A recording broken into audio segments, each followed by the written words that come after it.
చేస్తాను. సార్, నిన్న అనంతపురం జిల్లాలో నారాయణ కాలేజ్ విద్యార్థి ఆత్మహత్యకు పాల్పడ్డాడు. దాని గురించి మీరేమంటారు సార్?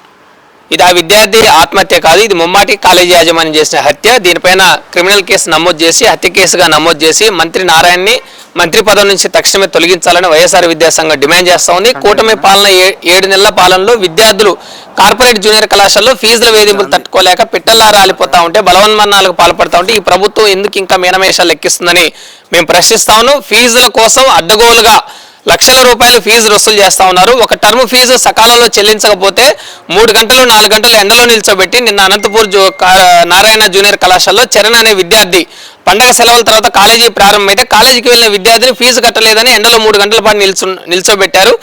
మానసిక ఆవేదనతోటి మనోవేదనతోటి తట్టుకోలేక ఆ విద్యార్థి ఆత్మహత్యగా పాల్పడ్డాడు. ఇది ఆ విద్యార్థి ఆత్మహత్యగా చూడదు, ఇది కాలేజీ యాజమాన్యం చేసిన హత్యగా భావించి హత్య కేసు నమోదు చేసి నారాయణ పైన కేసు నమోదు చేయాలి, క్రిమినల్ కేసు నమోదు చేయాలని మేము డిమాండ్ చేస్తా ఉన్నాం. ఆయన మంత్రి పదవి నుంచి తక్షణమే తొలగించాలి. అడవులుగా తరగతులు నిర్వహిస్తూ లక్షల రూపాయలు ఫీజు వసూలు చేస్తూ విద్యార్థులని వాళ్ళ ధనదాహానికి బలయ్యే విధంగా ఈరోజు మంత్రి నారాయణ వ్యవహరిస్తున్న పరిస్థితి రాష్ట్రంలో ఉంది. కార్పొరేట్ కాలేజీల విశృంఖలత్వం 7 నెలల కాలంలో పెద్ద ఎత్తున పెరిగిపోతున్నా కానీ లోకేష్ కానీ చంద్రబాబు నాయుడు కానీ ఏమాత్రం పట్టించుకోవడం లేదు. నిజంగా ఈ ప్రభుత్వానికి చిత్తశుద్ధి లేదు. ఒకవేళ ఉంటే నారాయణ మంత్రి పదవి నుంచి తక్షణమే తొలగించాలని మేము డిమాండ్ చేస్తాము. కార్పొరేట్ కళాశాలలు ఉదయం నుంచి రాత్రి వరకు తరగతులు నిర్వహిస్తూ నీటు ఐఐటి కోచింగ్ పేరుతో లక్షల రూపాయలు ఫీజులు చెల్లిస్తా ఉన్నారు. టర్మ్ ఫీజుల పేరుతో ఒకవైపు వేధిస్తా ఉన్నారు.